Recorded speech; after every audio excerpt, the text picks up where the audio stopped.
지금 많은 국민들이 또는 탄핵을 요구하는 촛불 시위를 하는 많은 국민들은 우리의 지도자가 왜 최순실 같은 급으로 놀았나?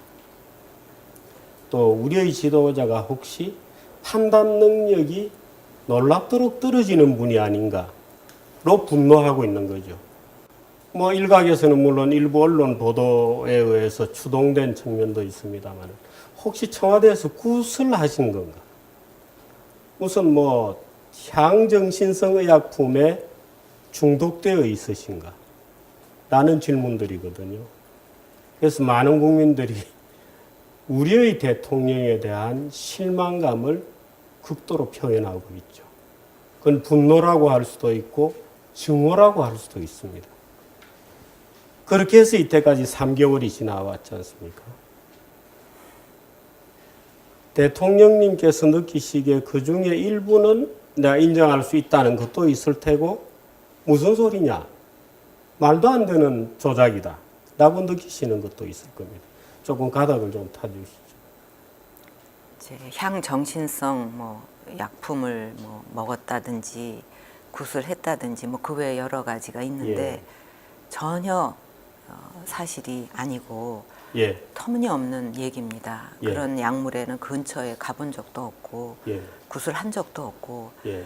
그게 어마어마하게 많이 만들어졌는데 예. 저는 그런 허황된 얘기들을 들으면서 어떤 생각을 했냐 하면 대통령을 끌어내리고 탄핵시키기 위해서 그토록 어마어마한 거짓말을 만들어내야만 했다고 한다면 그 탄핵 근거가 얼마나 취약한 건가 그런 생각을 했습니다. 네. 그런데 그런 거짓말과 어떻든 굉장한 이야기들이 만들어진 거거든요. 그 굉장한 이야기가 만들어지는 것이 대통령의 힘으로도 통제가 안 된 겁니다. 왜 그렇게 되었다고 느끼십니까?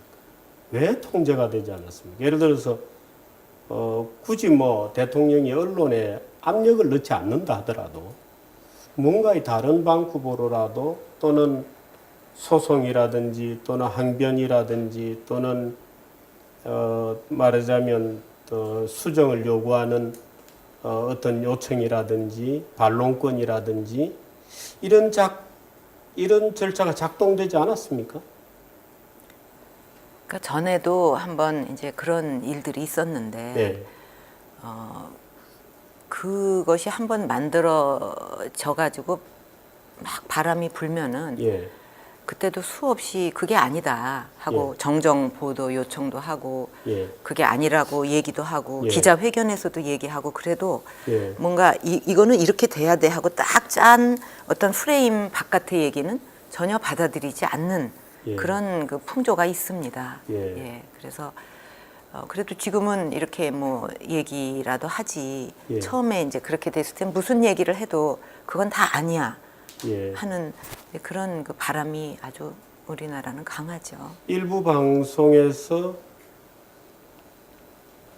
대통령의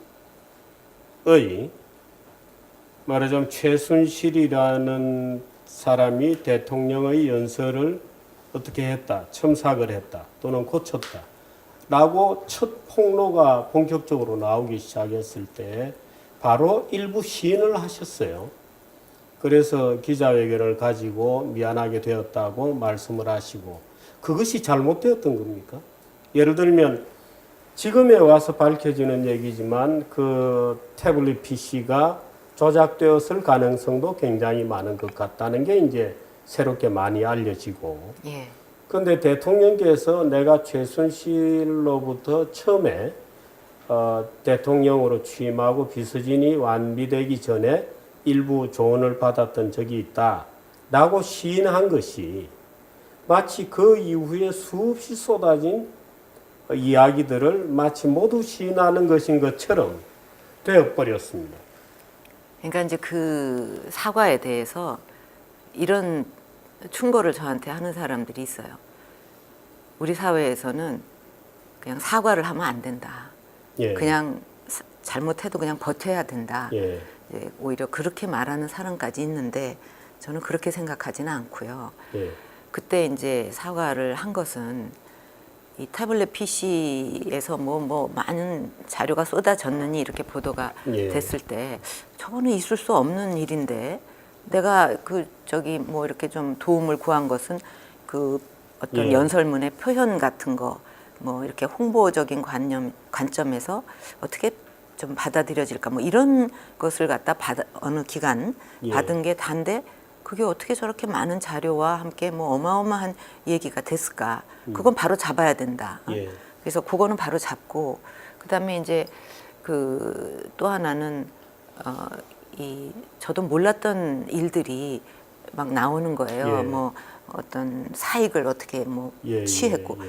이거는 정말 처음 듣는 얘기거든요. 그래서 그거 내가 몰랐다는 건 결국 내 불찰 아니냐. 예. 그러니까 그거는 정말 국민한테 그런 심려를 끼쳐드린 데 대해서 사과를 드려야 되겠다. 예. 그렇게 생각을 했던 거죠. 근데 결과적으로는 나쁜 쪽으로 갔습니다.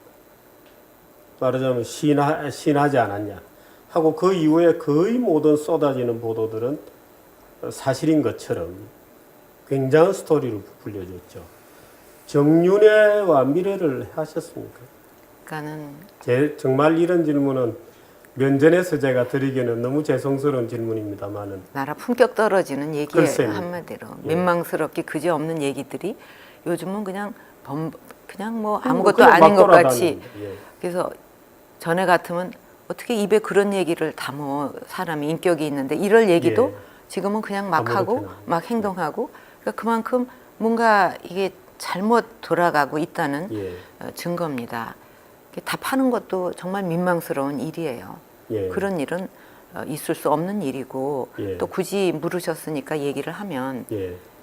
정윤회 씨는 오래전에 취임도 하기 오래전에 예. 이제 뭐 이렇게 다른 사정으로 이제 저 돕던 일을 그만두고 다른 예. 일을 하게 됐는데 그 후에 만난 적이 없거든요. 예. 그러니까 얼마나 이게 거짓말입니까? 예. 하나를 보면 열을 안다고 야 이렇게 정말 말도 안 되는 사실의 근거를 하면 그냥 깨질 일들이 이렇게 자꾸 나온다는 거는 얼마나 많은 오해와 예. 허구와 거짓말이 아주 산더미 같이 쌓여 있는가 하는 거를 어떻게 보면 역으로 증명하는 거라고도 예. 보여요. 최순실과 고영태의 관계를 참 이것도 제가 여쭤보기는 민망한 얘기입니다만은 좀 느끼셨습니까? 전혀 아, 고영태라는 이름조차도 그 존재조차도 알지를 못했습니다. 아 그렇습니다. 예. 정유라를 대통령님께서 마지막으로 언제 보셨습니까? 어릴 때 봤죠. 아, 그렇습니까? 예. 그리고요. 오래전의 얘기고. 오래전 얘기고 또 정유라 또 요번에 보니까 이름을 개명을 해서 정유라라고 부른다고. 예, 예. 근데 원래 이름은 정유연 그래요. 예. 전 정유연으로 알고 있었어요. 아 예. 그러니까 정유라라는 것도 몰랐습니다. 예. 예. 개명한 것도 이번에 알았어요. 아 그렇습니까? 예. 또 뭐 최서원이라고 이름을 예, 또 예. 그것도 몰랐어요. 이번에 그게 개명을 한 건가 그렇게 알았죠. 근데 검찰에서는 최순실과 박 대통령이 사실상 경제적 동일체다. 그래서 최유라에게 뭔가 뭐 뇌물을 건네거나 이익을 준 것은 대통령에게 준 것과도 같다. 라는 그러니까 논리를 전개했거든요. 그것도- 혹시 뭐 은행 계좌를 같이 쓰신다든지. 그런 거 없고요. 그 예. 자체도 또 말도 안 되는 거짓말입니다. 예. 그래서 어떻게 희한하게 경제 공동체라는 말을 만들어냈는데 그거는 엮어도 너무 어거지로 엮은 거고요. 예. 또 그 경제 공동체라는 말은 암만 생각해도 이상하니까 예. 특검에서도 철회를 했어요. 그럴 정도로 예. 말이 안 되는 얘기들이죠. 이번에 뭐 특검 얘기는 나중에 하고요. 이 최순실의 국정농단이라는 타이틀이 이제 이번 사건에 붙어 있습니다. 많은 국민들은 예를 들어서 김종이라는 분의 이름이 나오고 또 뭐 교육문화 수석이 누구의 청구에 의해서 되고 한 것만 보더라도 최순실이 뭔가 박근혜 대통령 뒤에서 조종을 한 것 아닌가. 말하자면 청와대를 사유하고. 인정하십니까? 아니요. 지금 이제 농단이라고 하는 게 인사에 개입을 예. 했다. 또 뭐 기밀을 뭐 어떻게 누설을 했다. 정책에 관여했다. 뭐 크게 한 3가지 정도로 나눌 수 있지 않겠습니까? 이게 정책과 무슨 기밀을 알았다 이거는 아예 말이 안 되는 거고. 그다음에 인사 문제인데 인사를 할 적에는 이제 가능한 한 하여튼 많은 청거를 받아서 거기서 최고로 그 일을 잘할 인사를 당연히 찾게 되잖아요. 그러면 이제 정식 공식 라인에서 오는 것도 있고 또 이제 그런 수요가 많이 있을 때는 또 다른 사람도 얼마든지 추천은 할 수 있어요. 추천하는 게 어려운 건 아닌데 추천한다고 해서 그 사람이 되는 거는 절대 아닙니다. 추천을 받아도 전부 이렇게 이제 그런 절차가 있으니까 검증을 해서 다 비교를 해보고 여기서 이 인사가 가장 잘할 것 같다. 또 이런저런 뭐 전문성도 있고 뭐 큰 하자가 없다. 그럴 때 되는 거기 때문에 인사는 한두 사람이 원한다고 청구한다고 해서 될 수 있는 시스템이 전혀 아니거든요. 특검은 예를 들어서 조윤선 장관의 그 블랙리스트에 대해서 조사를 하고 또 구속영장을 소위 이제 검사들 말대로 쳤지 않습니까? 조윤선 장관 건에 대해서는 어떻게 보십니까? 그게 무슨 뇌물도 아닌데 뇌물죄도 아닌데 구속까지 한다는 거는 저 개인적인 생각으로는 너무 과했다. 그렇게 생각하고 있습니다. 그 블랙리스트 자체는 옛날부터 있던 것입니까? 아니면 모르는 일이죠. 그건 대통령께서 모르시죠. 예. 이번에 제가 얼마 전에 그런 칼럼도 썼습니다만 우리나라의 소위 4대 개혁이 되어야 할 대상, 예를 들어서 국회, 언론, 노조, 뭐 검찰, 이번엔 이 4대 세력이 동맹군이 된 듯 대통령을 포위해서 침몰시키고 있거든요. 왜 그렇게 되었다고 보십니까? 개혁이 과했습니까? 아니면 모자랐습니까?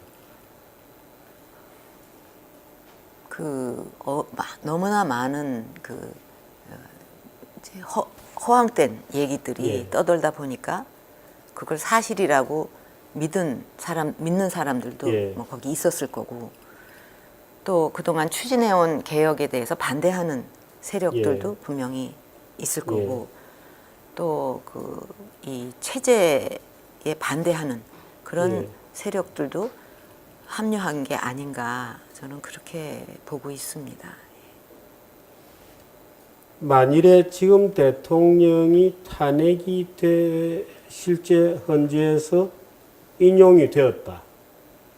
그러면 우리 지금 대통령님께서 추진해왔던 개혁은 물론 잊혀지겠죠. 우리 정치권은 어떻게 변화를 해갈 것이라고 보십니까? 그렇게 노력을 했는데도 안 되는 개혁이 또 그렇게 무너졌는데 개혁을 또 할 엄두가 나겠습니까? 개혁은 뭐 영원히 물 건너가지 않을까. 대통령 재임 중에 지금 재임 중에를 과거형으로 회고하는 것은 어불성설이긴 하지만 그래도 대통령으로서 중요한 선택을 많이 하셨는데 나의 이런 선택들은 기억이 되어야 한다. 이런 분위기 속에서 그냥 묻혀버리거나 마치 뭐 최순실이라도 뒤에서 작동한 것 같은 식으로 예를 들어서 개성공단도 우선 최순실의 작품이다. 이런 보도까지 있지 않습니까? 어이가 없죠. 예. 정말 어이가 없는 얘기들입니다. 어떤 것들이 그렇게 기억될 수 있습니까? 그동안 제가 한 일들, 이제 먼저 국가 그 정체성 수호에 기반을 다지기 위해서 많은 노력을 기울여 왔습니다. 이제 그 여러 가지가 있어요. 그거를 위해서 한 일들이 뭐 통진당도 있고 그 외에도 뭐 쭉 열거할 남은 많이 있습니다. 그리고 이제 또 한편으로는 그 이제 우리 경제에 있어서 크게 나누면 두 가지.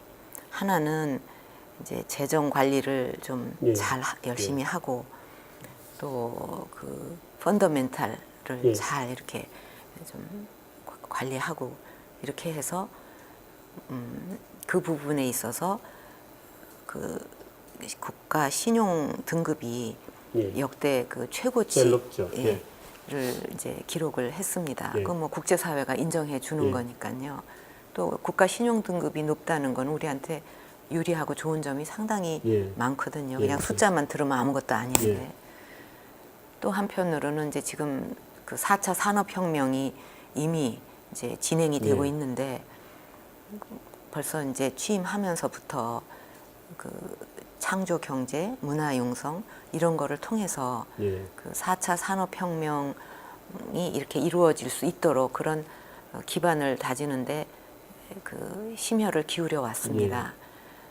최근에 보도를 보니까 그 블룸버그 통신이 그 혁신 지수라는 걸 매년 발표를 하는데 우리나라의 혁신 지수가 그 수많은 나라들을 다 제치고 4년 연속해서 1등을 했거든요. 그래서 국제사회도 그만큼 그 인정을 해주는구나 그런 게 좀 보람이 있었습니다. 그래서 그런 미래를 준비하는 거, 또 지금의 그 어떤 재정을 잘 관리하는 거 그런 쪽으로 좀 심혈을 많이 기울여 왔죠. 탄핵 사건, 최순실 사건이 없었더라면 지금쯤은 어떤 정책에 매진하고 있었을 것인데 참으로 아쉽다. 당연히 이런 게 있으시겠죠. 지금은 무엇을 하고 계셨을 것 같습니다. 지금 여러 가지 진행되는 사항들이 많이 있거든요.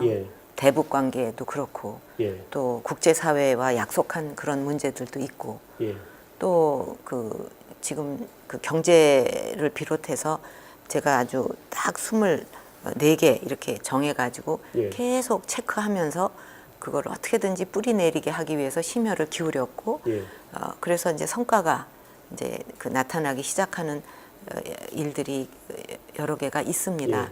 그거를 좀 이렇게 뿌리를 더 이렇게 내려서 마무리를 잘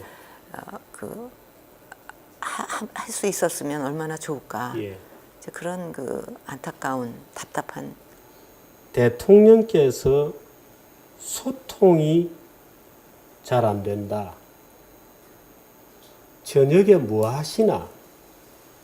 TV 드라마나 보시나?